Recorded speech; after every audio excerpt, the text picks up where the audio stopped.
que Dios es amor. Dios no es que tiene amor, Dios es amor. Entonces, Dios en su amor desea que toda la humanidad entre al cielo. Ese es el deseo de Dios. Dios quiere que todos los seres humanos puedan llegar al conocimiento de la verdad, para que cuando llegue el día que ellos partan de esta tierra, sus almas puedan entrar a la gloria eterna de Dios.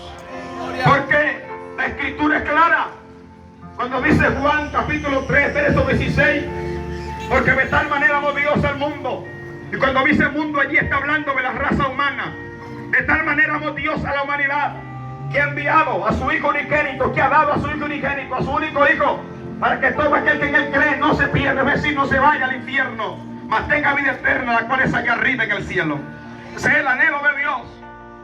Ahora, pero hemos tomado una cita bíblica allí en el Evangelio de Mateo.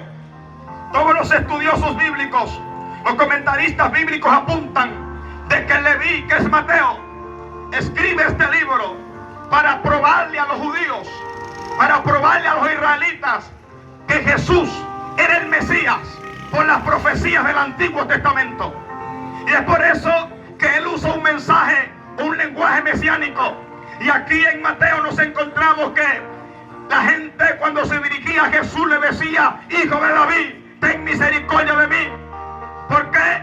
Porque Mateo y los judíos sabían que el Mesías que vendría a salvar al mundo era descendiente de David según la carne.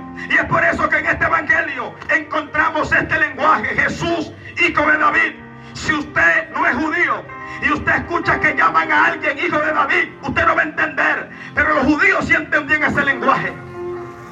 Entonces Mateo escribe con el propósito de probar a los judíos que Jesús es el Mesías prometido del Antiguo Testamento, el Mesías prometido del cual había hablado Moisés, del cual había profetizado Isaías, del cual había profetizado Daniel. Y él toma las profecías del Antiguo Testamento y las traslada y las escribe en su libro, que es su evangelio, el Evangelio de Mateo. Y entonces Mateo comienza escribiendo su libro hablando de la genealogía de Jesús. Pero cuando ya entramos en el verso 18, Mateo narra el momento o cómo fue el nacimiento de Jesús.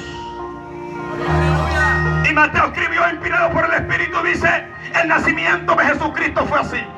Y dice: estando desposada María con su marido José, se halló que había concebido del Espíritu Santo. Y aquí esto es demasiado interesante. Nos encontramos con la única mujer en la historia de la humanidad que ha dado a luz siendo virgen, María. Oiga esto: ella estaba comprometida con un hombre llamado José. Se iba a casar, pero antes de que se consumara el matrimonio, antes de que ellos se casaran, José se enteró que ella estaba embarazada.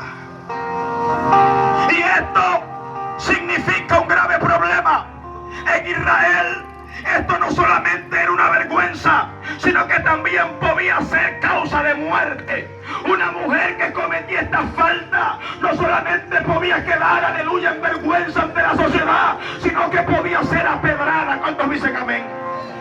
Entonces dice la escritura que antes de que se juntasen, antes de que se consumase el matrimonio, ella quedó embarazada, estaba embarazada. Y dice la escritura que José, cuando se entera de esto, como era un hombre justo, no quería infamarla, no quería hacerla quedar mal ante la gente. Dice la escritura que José quiso dejarla secretamente.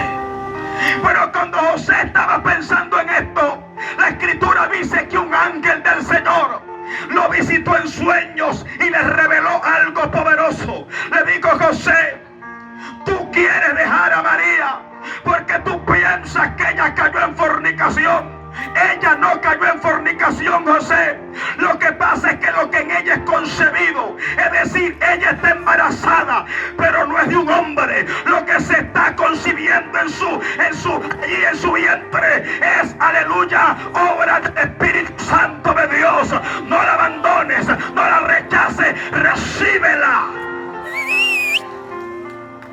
Esto es un milagro extraordinario. Solo Dios pudo hacer esto. Y aquí entramos en una parte muy controversial en todo el mundo. Cuando yo estaba estudiando la carrera de abogacía allá en Punto Fijo, estaba Falcón, yo le predicaba a Raquel y a tú aquel. Yo le predicaba a los abogados que me daban clase. Le predicaba a los compañeros de clase. Tanto así que una muchacha que estudiaba conmigo, porque yo vivo en Coro, pero estudiaba en Punto Fijo. Y como me veían predicando, una muchacha que vivía en Coro también, ella me veía en la universidad que yo le predicaba a todo el mundo. Se fue para Coro y digo, Rangel es un loco. Ese se la pasa predicando el evangelio allá a todo el mundo. Yo me enteré de eso.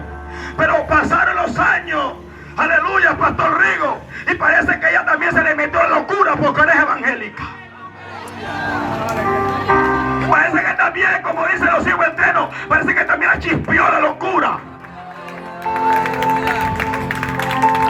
Oiga, y un día recuerdo que estaba predicando a dos compañeros de clase. Y yo le dije a uno de ellos, le dije, varón, ¿tú sabías que María, después que dio a luz a Jesús, ella tuvo más de 3 hijos que no fueron obra del Espíritu Santo?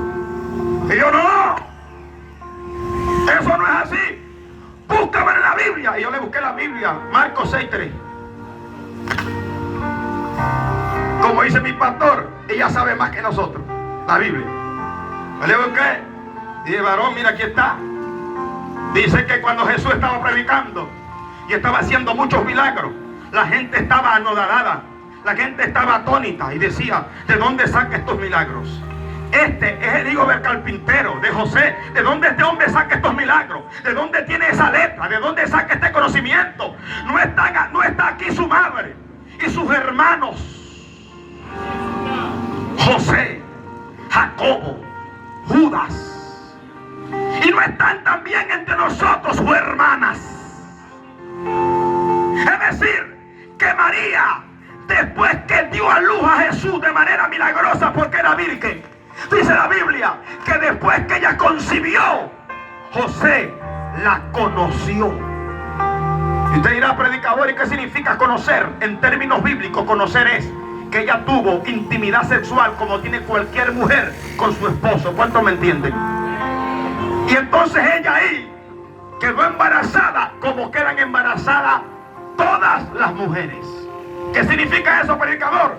Que ya María no es la Virgen María.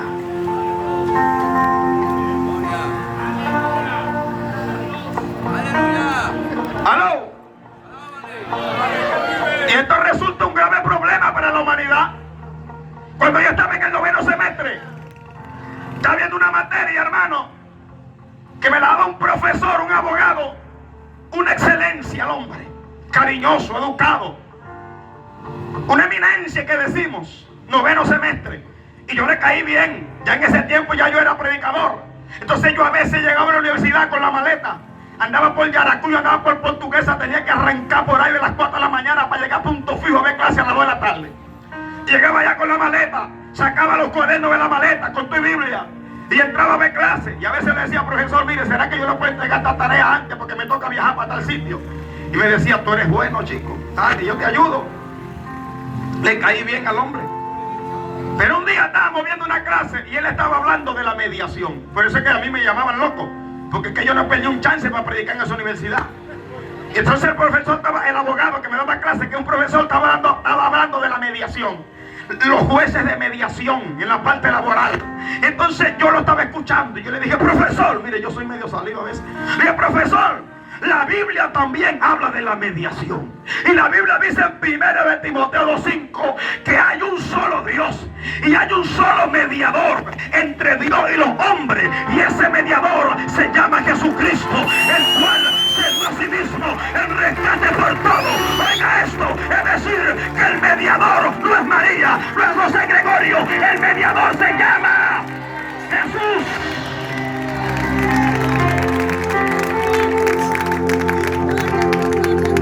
Y a veces nosotros, como cristianos, cualquiera puede decir, predicador, tenga cuidado. Lo que pasa es que la gente se puede ofender. Mire, es mejor que la gente momento aquí y no que se quede en el infierno por la eternidad. Porque a veces nosotros decimos, no, hay que tener mucho cuidado. Ay, cuando es que le vamos a hablar claro a la gente. La humanidad se la está llevando el diablo. La gente se está muriendo sin Cristo. Y la iglesia tiene que abrir la boca y gritar: Jesús es el camino, Jesús es la verdad, Jesús es la vida. Él fue el que murió y al tercer día resucitó con